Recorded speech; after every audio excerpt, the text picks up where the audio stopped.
ime nga si prind, sepse kjo është një lëvizje që vjen nga një brez i ri, edhe si e tillë ka mbështetjen tonë prindërore, ndoshta dhe proteksion, por jo t'i japim ne ide se janë shumë më përpara të evoluar se ne. Po ne si prind duhet ishim këtu të gjithë të parët.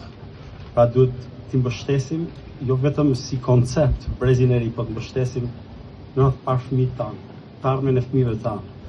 Edhe është për ta keq që nuk kemi këtë mindset akoma, edhe pse jemi në Bruxelles, disa kanë 40 vjet edhe disa tjerë mund të kenë edhe 5 vjet. Dhe mjafton të vetëm 2 javë për të kuptuar se ndryshimi midis këtu dhe atje. Edhe në protestën e studentëve në 2018, unë kam qenë aty, kam fol, edhe gjëja e parë që kam thënë ka qenë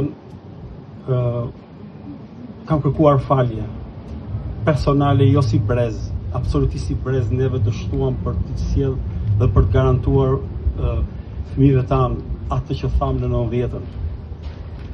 Dështuam të mërësisht keq, dhe ky është rezultati.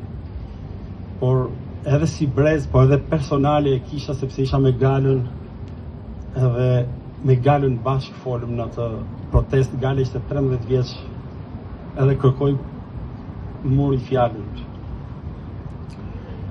Dhe më vjen shumë keq që prapë si prind flas duhet vish prapë dhe thua po të njëjtat gjëra që ne jemi të dështuar. Pra jemi disa brezat që dështuar këtu dhe akoma s'po mushim don kokën që të zëmon dhe të bëjmë një ndryshim, edhe ndryshimi fillon vetëm nga vetja.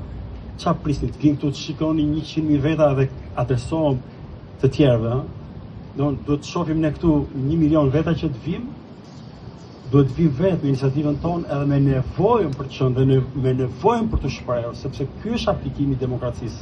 Ne po vim në një vend ku ka demokraci, ku respektohet e drejta, ku votohet në mënyrë të lirë, edhe le të kontribuojmë edhe për atje të ndodhi kjo gjë. Dhe të gjithë atyre që mendojnë që kjo është një lëvizje e cila nuk ka sens, ose edhe kjo do përfundoj si gjithë tjerat, e lloj sharlatanliqës që qarkullojnë në rrjet, sepse ne jemi mbretërit e të keqes në rrjetet sociale, të urrëties vetvetes edhe të njëri tjetrit.